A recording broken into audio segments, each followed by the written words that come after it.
What's up guys, Guillaume here and welcome back to Pro Summer 2022 for episode number 84 of the Cannondale-Drapac career mode, the start of the final ever Grand Tour on this save. We are starting La Vuelta and I wanted to make it extra special. It is going to be a first on this channel, a first in cycling's history. We have a Grand Tour in Africa. It is purely and solely based in Algeria. It may actually go sometimes in nearby countries. But I think for most of it, it's in Algeria. You'll find the race around PCM mod, I think. So yeah, I wanted to have a Grand Tour in Africa to end of the season and to end the series. That's basically all I had to say. I did play some of the races between the Tour de France and La Vuelta in the meantime. San Sebastian, which I've won, the Joga Bonitor, which I've lost, but I'll play it in another save on PCM 2023. I've played the European Championships, which I've lost. However, we've won the time trial because the AI won it with Ethan Hayter. So I'll take it as a win. Now, one thing I'll say about this race, I've been told by its creator, it's not the most detailed race when it comes to graphics and everything. So you may see quite a lot of this desertic look and design. Hopefully you guys don't really care about it, because if you do, I'm truly sorry. But the lineup on this Vuelta is Mathieu Ricciutello, Magnus Sheffield, Ethan Hayter, Kevin Vermarker, Stefan Kung, Stefan Bessega, Ben Tolet, and our leader for this race will be the Swiss Matthias Studer. Final 5 kilometers of this first ever Grand Tour stage in Algeria. We're sprinting for Ethan Hayter. However, it says a -5 for the Brit today, so we'll have to see how that works. I do have Stefan Bessega as backup if needed. Let's take this left-hander leading the pack through Kevin Vermarker. Bessega in the wheel. There's a few corners along the line as we're fighting with the European champion. I'm going to launch everyone here because I think it's too late. It's going to be a win for Campos, the European champion. Not only did he defeat me in the EC, he also defeats me on stage 1 of La Vuelta. Great, but it's a Spaniard winning the first stage of La Vuelta. We've got a sprint stage today between Ain Sefra and El Abiod Sidi Cher. Apologies in advance if I do butcher the name of some of these towns. I haven't made my channel on the proper pronunciations of towns in the world, right? My geography, although not bad, right? I'm not fluent in every language on earth. That would be quite remarkable. But still, as I said, we've got a sprint stage today and a +2, I think, for Ethan. Yep, a +2 for Ethan. A chance to redeem himself following the -5 on the opening stage. We've got a downhill run-up towards our sprint. And it's not the easiest of jobs being at the front, but I think I was going to say we did well. Well, the team did well except Ethan. So Stefan Kung is going to lead out Stefan Bessega, just like the old days. Just like the old days. It's a poetic story, isn't it? Bessega was our first ever sprinter and our first ever Grand Tour winner. Can he be maybe our last? Hopefully not. That means I wouldn't win anything else on this goddamned Grand Tour. But Bessega is going to fight for the stage. Everyone's closing in together on the left side of the road. But it's a win for Blake Quick ahead of Luca Colmay and Jonathan Milan. It's P5 for Vermarker. And it's P6 for Bessega. Once again, it's a poor sprint for Ethan Hayter. A 0 for Matthias Studer as the first difficulties arise on this race between yesterday's finish town and Jebel Bouderia. We do have some wind zones on today's stage, and there will be a recurring thing throughout the parkour, as I'd checked. I think there's a few stages. I'm going to go like maybe 3 or 4 stages that are exposed to the wind. Sadly, I think the first zone is too far from the line, and the second one, it's not too far, but it's too short. 16 kilometers isn't really going to do a lot of damage to the peloton, and it's actually going to disrupt my energy more, if I'm being honest. So we'll rock Ben Tolet, Mathieu Ricciutello, and our Swiss leader. The GC competition, it's going to be Jonas Vingegaard, it's going to be Remco Evenepoel, Enric Mas, Miguel Lopez, anyone from Voxy by Vodafone, and maybe Corsi for Liquigas. Yeah, so it's going to be a good Grand Tour nonetheless. And we've got Haila, led by Christian Rodriguez, with one of the coolest jerseys in the peloton, so I just want to see them do well. Despite not being the most difficult win zone, I did decide to pace, just to see if we could maybe create some sort of chaos, or at least remove the teammates of some riders, and so far, I must say, I think it is working quite well. 46 riders left, some of them did completely lose it following the intermittent sprint. It's never a good idea to lose all your energy in an IS, knowing that there is a win zone coming up. But yeah, 46 riders. Hopefully we can try and shorten that amount of riders, but I'm pretty sure that once the wind is done, most of the peloton is going to come back. I must say, during all of this, sure, dropped some energy. Also dropped the energy of Matthias Studer quite dramatically. So I'm hoping that everyone is in the same position as I am, but there's a strong case to make that it isn't. So what I'm going to do, matter of fact, I'm going to have Bentolet protect Matthias Studer, just try to move from this point on. JBL is already pacing, for fuck's sake. We're not well positioned as we approach the Jebel Bouderga. I need to go back up. Matthias, I need you, brother. Matthias, I need you to just find yourself a gap. Create it if you need. As there's an attack by Maxime Van Riel for Mega, followed by Igor Arieta, then by Oscar Witz. Okay. Jesus Valero has followed. It's not Jesus, that's the centre-back for Real Madrid. Romain Grégoire is on 17 riders left in the first group. We'll use the gel on Bentolet and on Mathieu Riccitello. We'll wait for a couple of seconds with Matthias Studer. Try to maximize the gel in the steep portion of Bouderga. 25 seconds for the two riders, Van Riel and Arieta, on their way towards a Grand Tour stage. Arieta cracks. Van Riel's on his own, but the peloton hasn't said their final word as Tiberi comes back. Evenepoel, Van Riel's, but it turns out that the win today is going to be Swiss, I think, at the Jebel Bouderga. Matthias Studer takes the stage in dramatic fashion. Oh, for fuck's sake, Remco's coming back. No, not like this. No, I've said I've won. Oh, for fuck's sake. We have won the stage.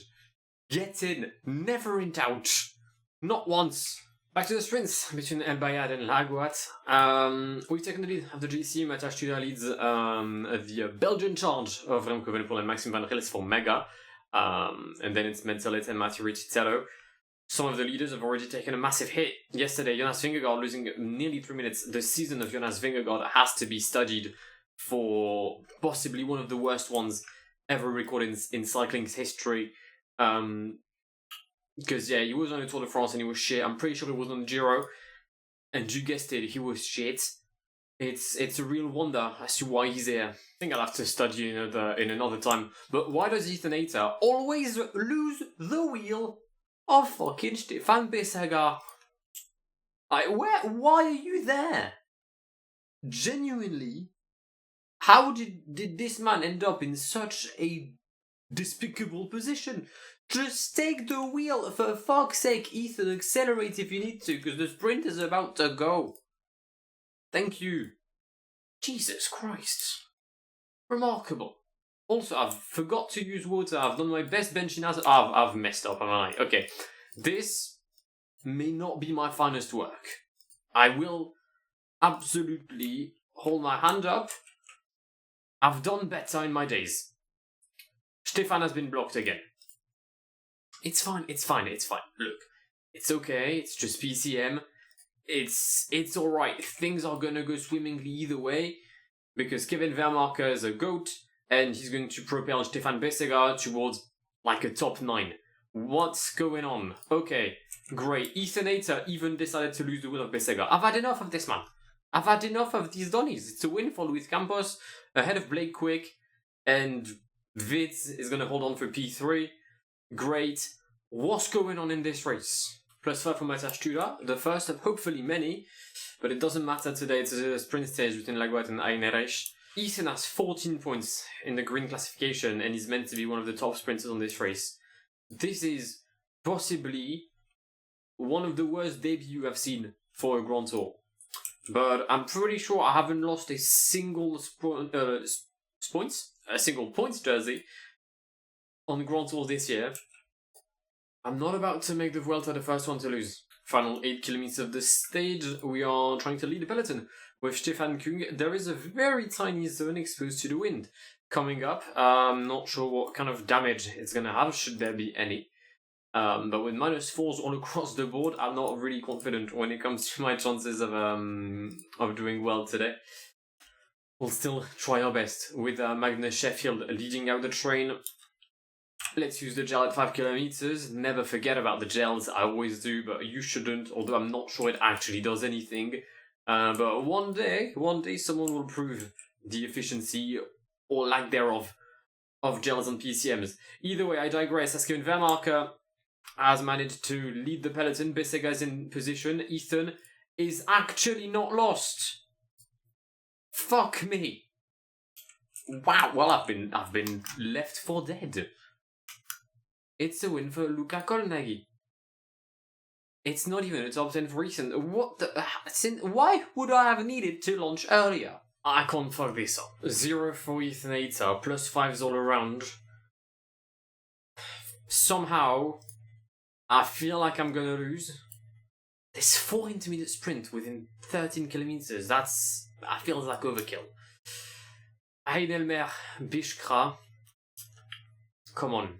Is the perfect lead out on its way? Possibly. Hopefully. Stefan Kung is going to take the helm off the peloton. Richie Teller is going to drop back to Ben Tollett. This is a masterclass, right? This is how you run a perfect train on PCM. This basically, the title of the video is going to be like tutorial on how to do a train, even though I've lost the first 4 instances of me attempting a train. But it's okay, because if at first you don't succeed, you try again until you become insane. And I'm nearing insanity. So Ethan, he's already losing energy because he doesn't have water. Right, forget it. This is not a masterclass. This could have been a masterclass, but you need to be hydrated. Right, this is basically a tutorial on what not to do in case of a mass sprint. Besega is going to step aside, hopefully lead out Ethan Ater. He's not. It's going to be a win. Oh, for fuck's sake, Ivan Campos has won 5 billion times on this race already. He's got 200... Wait, hold up. He's got, what, 243 points. Brother, that's not fair. Well, today should not be a sprint as we head to Budzina. So, I mean, I can't mess up a train, right, obviously. I'm just hoping I don't mess up the GC because for once I have that quite secured. Sure, 4 seconds is not a massive gap, but I'd rather have them in my favour than against me. Also, good day for my supporting cast of Ben Tollett and Mathieu Riccitello and also Kevin Vermarker. So yeah, let's just try to retain the jersey and hopefully increase the gap I have on Renko available. 14 kilometers left. We're starting the final hill of the day. Ben Tollett is going to use the energy he's got left and most likely lose his current P4 in the general classification, but it's for the greater good. It's for the good of Matthias Studer. 26 riders still within contention, but that number is about to drop quite dramatically in my eyes, following the rhythm of the British champion and then of Mathieu Riccitello. Then I'm not so sure what I should do, if I should attack or not, when it comes to the summit of the Teniet Sidi L'Armati. We'll see. I haven't made my mind up yet, but it's a strong rhythm from Mathieu Riccitello. Actually, not many people are dropping. I was expecting more damage. Still 2 kilometers until the summit. I'm actually going to try and take the rhythm a bit more calmly and see where we go from here.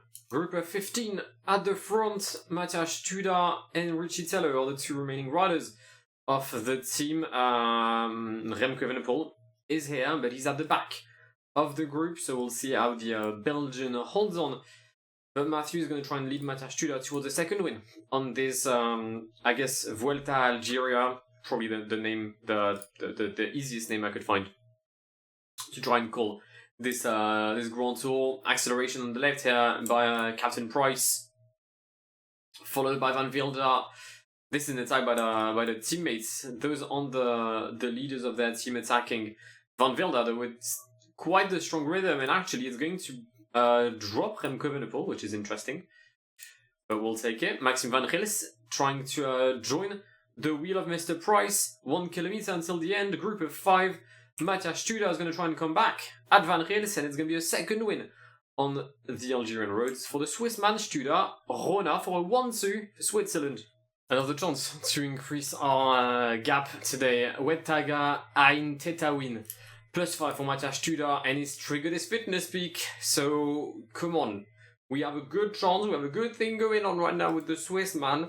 It's fine if I lose every sprint stage, as long as I win every one, or every single stage that allows me to gain time. It's an interesting situation that's developing. Frédéric Vandal and Miguel Lopez have both attacked for Tudor.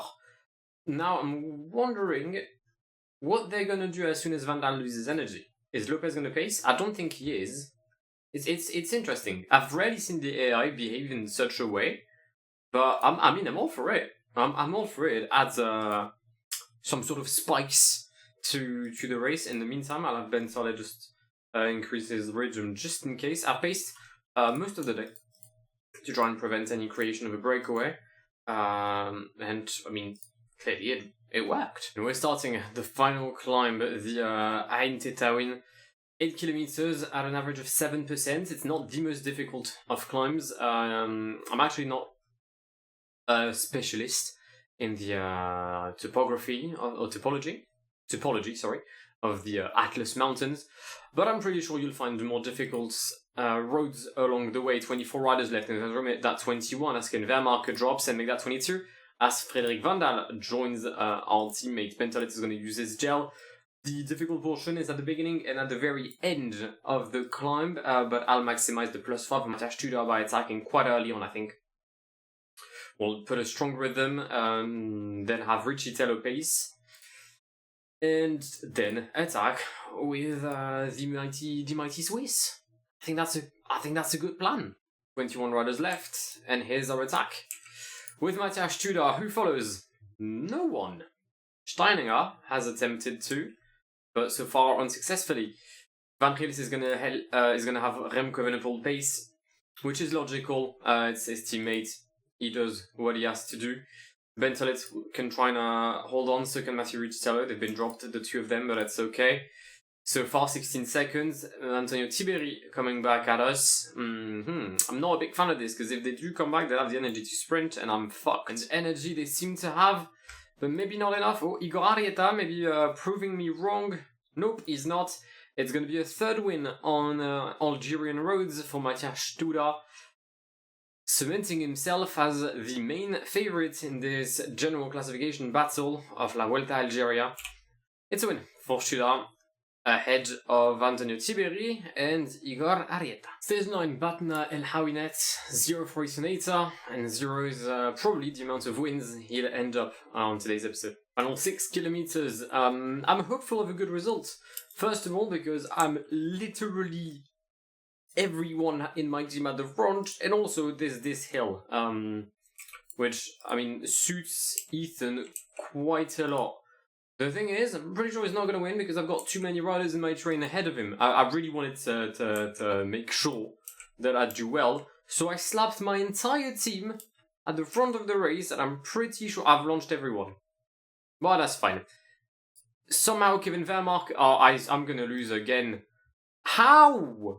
How? Ethan? How did you lose to fucking Groenewegen? That doesn't make sense. And Bissega, what happened to Bissega? We have a time trial today. Stefan Küng started his effort, and he's not looking great. It's a -1 for the former world champion. It's downhill until the Fediel Ama, which is a 3.8 kilometer climb at an average of 6%. So we need to keep some energy heading into the final difficulty. Studer is a decent time trialist. Whether he's got a good day today or not, I don't know. But I mean, he's got a fitness peak, expected racing condition of +7. So if he has less than a -2, or less than a +2 actually, I'd be quite disappointed. And we're going to see the first European champion jersey of Ethan Hayter. as Stefan Kung soon crosses the line. It was a bit of a difficult end for Stefan, but he's destroyed Christophe Laporte. Fucking hell. Okay. I may have found the right tactic. And I think there's about to be a new sheriff in town, or a new king in Uenza. Stefan Kung had the lead 13 seconds on Erik Jakobsen, but Ethan Hayter is in to come and pick up the lead by 51 seconds. Okay! And it is a good day for Matthias Studer. A chance to maybe make it a 1-2-3 in Uenza. Or 1-2-3-4, as Besega's taken P2. Had not seen that result. But yeah, Studer is good. Remco Evenepoel could be better. Remco could potentially take the win today. I think he's the main contender. We'll take a look at Tiberi's time at the IS. He's actually not too bad, only 20 seconds behind Ethan. That's not too bad for the Italian, I must say. Oh, and the times are tough for Maxime Van Rillis, who not only got overtaken by Remco Evenepoel, he's going to be overtaken by Matthias Studer as well. That's tough. That's very tough for the Belgian former winner of La Vuelta. He was P3 this morning. He's about to be penalized for being slow. We'll take a look at Remco's time at the intermediate, but it's probably going to be quite good. If I were to be a bit adventurous, is it good enough to be P1 though? It is not. Ethan Hayter is going to take the win in Uenza, or at least I think he is. There's a strong case to make that the European champion will claim the win today. Matthias Studer is yet to cross the line though, but it should be fine for Remco. Remco finishes P2. Ethan P1 and wins in Uenza ahead of either the Belgian or Matthias Studer. Did I lose the 2 seconds in the downhill portion? I did not. Well, I did, but it's P2 nonetheless for Matthias. Now, what does that mean after the stage 10 and therefore end of the first episode of La Vuelta? Ethan Hayter finally has his win on a time trial, because he can't fucking do it when the road is with other riders. Matthias Studer leads the GC 103 on Remco Evenepoel. Poor Maxime Van Rillis was at 125 this morning. He now is at 559. Enric Mas is P3, Tiberi P4, and Vervlossen P5 in a heavily dominated top 10 by countries with yellow and red. That's a very, very picky reference. Matthias Studer is the best climber with only 22 points. There's been 3 mountain finishes, fucking hell. Okay. Izan Campos is going to win the green jersey unless he crashes out, because Blake Quick is already more than 100 points behind, and Ethan does not appear in the classification. Best young rider is Matthias Studer, the best team is Mega.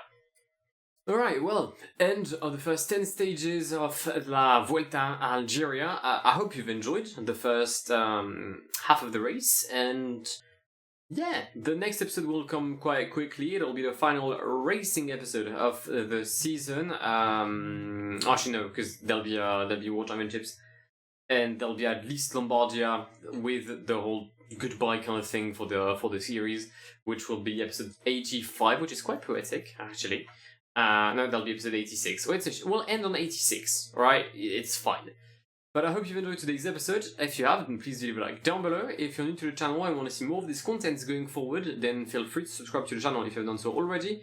And I'll catch you in the very, very near future. My name is Guillaume. Have an amazing day. See ya. Pass me the funk, get your phone.